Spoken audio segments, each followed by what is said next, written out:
I never heard my dad say, "I love you," not once.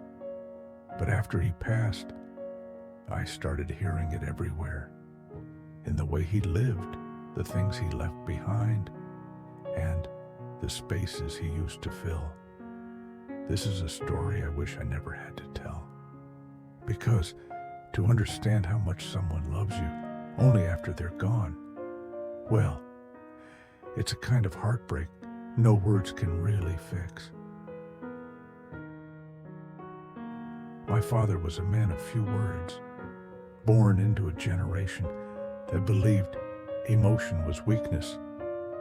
He didn't smile much, didn't laugh out loud, didn't ever ask, "How are you really doing?"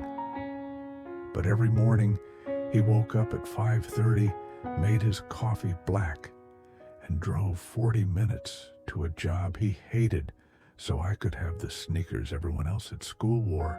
He never missed a day of work, even when he was sick, even when he was bone tired.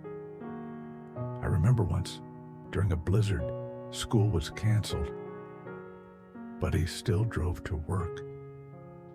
When I asked why, he just said, "Because the Bills don't care about the snow." That was my father, a man who didn't explain much, but he never had to. His actions spoke fluently.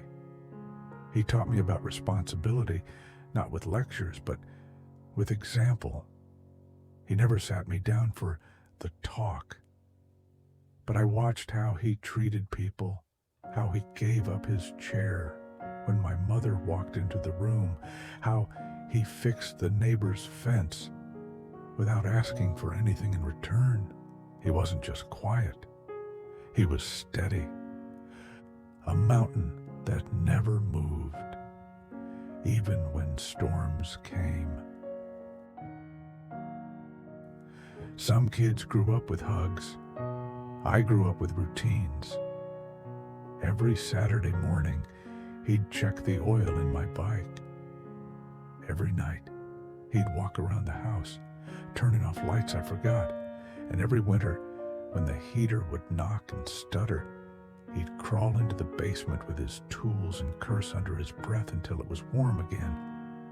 That was love. Just not the kind that made it onto greeting cards. When I scraped my knee as a kid, he handed me a wet paper towel and said, "You'll live." I thought that meant he didn't care. Now I understand. He did. He just wanted me to be strong. He thought strength would protect me from life's crueler edges.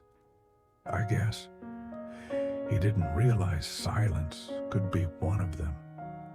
There was also this strange ritual he had. Every Sunday, he'd wash the family car, even in the dead of winter.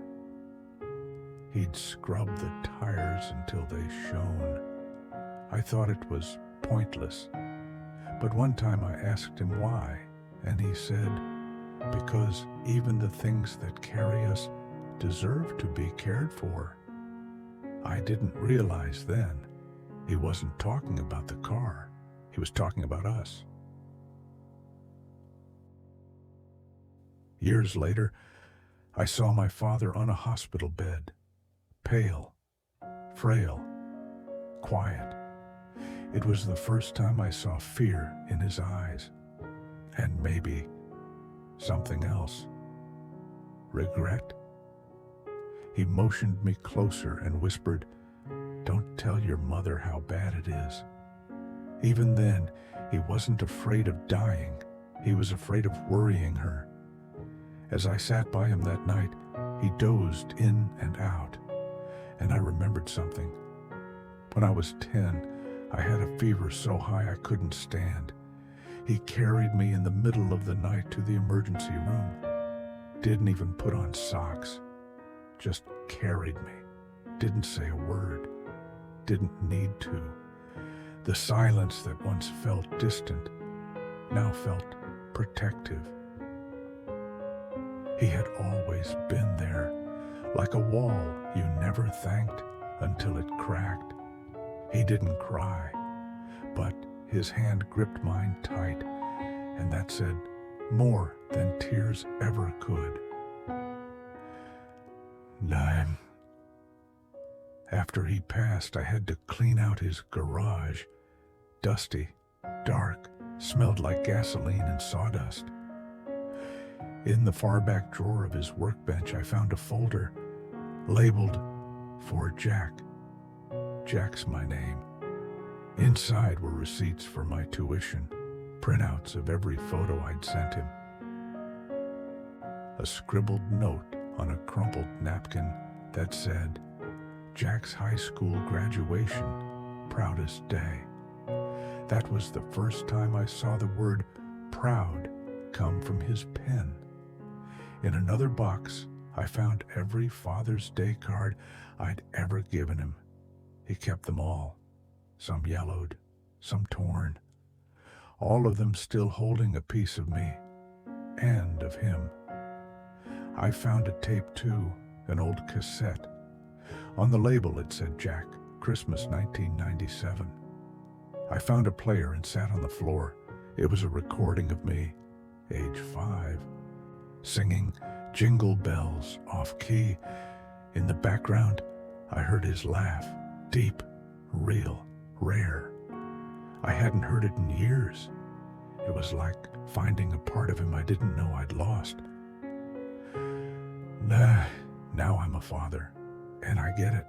I get the exhaustion, the pressure, the fear of not being enough. But I also get the choice I have to do what he did right and to change what I wish he hadn't. I hug my son every day, tell him I love him. Even when he's just brushing his teeth, especially then.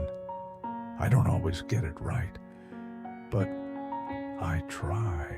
Still, I find myself doing little things like my dad did, folding laundry silently, rechecking the locks, fixing his bike before he notices the chain's off. Because that's love too, the quiet kind, the kind I inherited.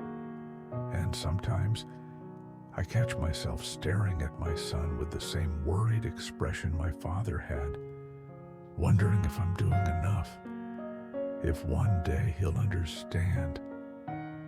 I hope he doesn't have to wait until I'm gone to figure it out.